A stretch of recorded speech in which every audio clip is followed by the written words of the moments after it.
Ang panauhing gabi. Hindi kailanman naging kasing nipis ang mga pader na kawayan ng aming bahay kaysa noong mga buwang inilagi ko kasama ang aking lola sa kanyang liblib na baryo sa Capiz. Tinawag nila ang probinsyang ito bilang kabisera ng aswang sa Pilipinas. Bagaman bilang isang teenager na lumaki sa syudad, itinuring kong mga pamahiin lamang ng probinsya ang mga kwentong ito. Malo, siguraduhin mong nakasara ang mga bintana bago lumubog ang araw.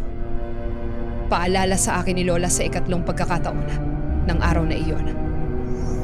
Ang kanyang mga mata, malabo dahil sa katarata ngunit matalim sa pag-alala, ay sumusunod sa akin habang ako'y gumagalaw sa aming maliit na bahay kubo. Opo, Lola, sagot ko, sinusubukang itago ang aking pagkayamot. Bawat gabi ay pareho, asin sa mga bintana, bawang na nakasabit sa pinto, isang maliit na mangkok ng luya na nakalagay sa ilalim ng bawat bintana. Tila walang katapusan ang mga ritual at sa aking modernong pag-iisip, walang saysay. Kakaiba ang nangyari ng hapon na iyon. Ang aming kapitbahay na si Aling Sabel ay nanganak lang noong nakaraang gabi, ngunit sa halip na magdiwang, hindi mapakali ang buong baryo.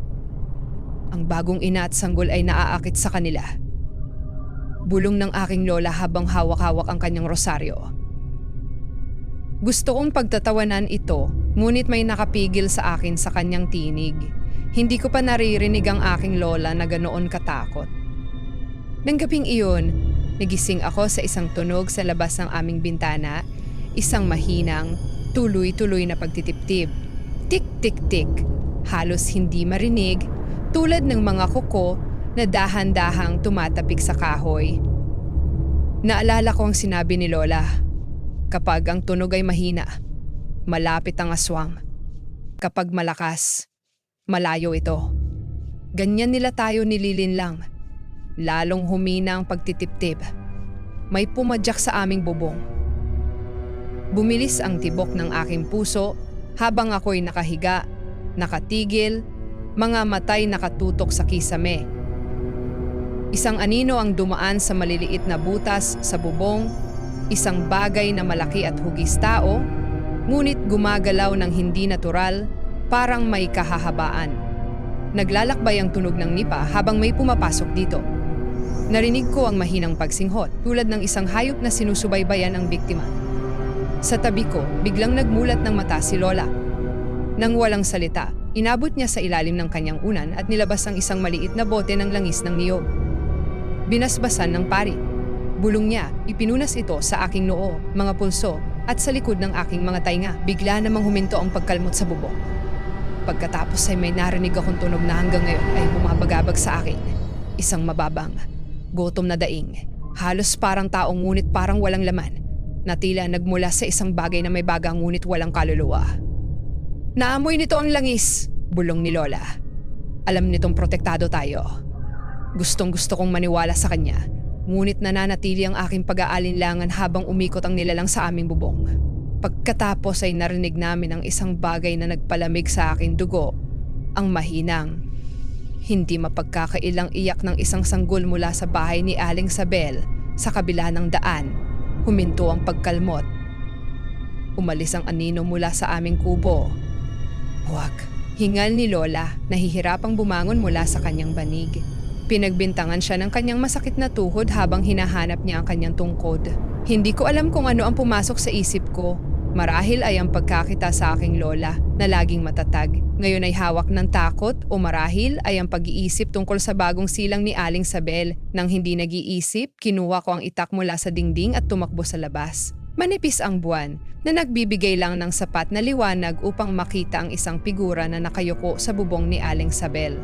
Sa unang tingin, parang isang babae ito na may mahabang, magulo na buhok na kadamit ng puti.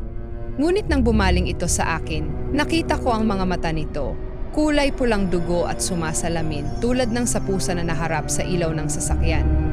Hindi tama ang mga braso at binti nito. Masyadong mahaba, masyadong nakakabaluktot, habang balanse itong nakatayo sa gilid ng bubong.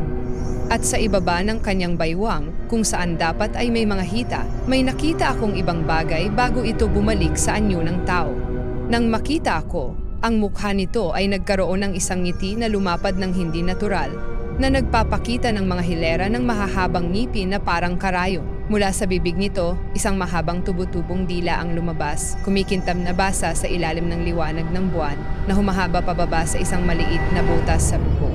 Natigilan ako, bigla namang bumigat ang itak sa aking kamay. Bahagyang umurong ang dila ng nilalang habang nakatuon ito sa akin. Tumagilid ang ulo nito sa imposibleng anggulo. Malo, bulong nito sa isang tinig na nakakabagbag damdaming katulad ng sa aking ina. Umuwi ka na sa akin, Malo. Naramdaman ko ang mga luha na dumadaloy sa aking mukha habang humihigpit ang aking hawak sa kutsilyo. Alam ng bagay na ito ang aking pangalan. Alam nito kung paano ako higit na masasaktan. Sa sandaling iyon, nakarinig ako ng mga sigaw. Ilang kalalakihan mula sa baryo ang tumatakbo patungo sa amin na may mga nagliliyab na sulo. Umungol ang nilalang. Ang dila nito ay bumalik sa bibig nito. Sa isang mabilis na kilos, tumalon ito mula sa bubong. Ang katawan nito ay umiikot habang nasa ere. Tumutunog ang mga buto habang lumalabas ang mga pakpak na parang balat mula sa likod nito. Lumipad ito patungo sa kadiliman ng kalapit na gubat. Ngunit hindi bago ko nakita ang mukha nito at nakilala ang mga katangian na pagmamay-ari ng isang babae na bumisita sa aming baryo. Ilang araw lang ang nakalipas, nagbebenta ng mga halamang gamot at gamot. Babalik yan, sabi sa akin ni Lola noong gabing yon habang ang mga kalalakihan ng baryo ay nagbabantay sa paligid ng bahay ni Aling Sabel. Naamoy na nito ang sanggol. Magugutom itong muli. 2 gabi ang nakalipas, natagpuan ang katawan ng babaeng nagbebenta ng halamang gamot sa gilid ng gubat. Ang kanyang katawan ay tattad ng peklat na tila inatake ng mabangis na hayop. Sinunog ng mga taga-baryo ang kanyang labi sa isang krusada at inilibing ang mga abo na may asin at luya. Pero kung yun ang aswang, bakit nito inatake ang babae? Tanong ko kay Lola. Sumaryoso ang ekspresyon ng aking lola. Hindi iyon ang aswang, anak. Iyon ay ang kanyang anyong tao lamang. Iba sa barangay na ito, isang taong kilala natin, ang pumatay sa kanya upang kunin ang kanyang lugar. Ang tunay na aswang ay nasa atin pa rin. Umalis ako patungo Maynila kinabukasan.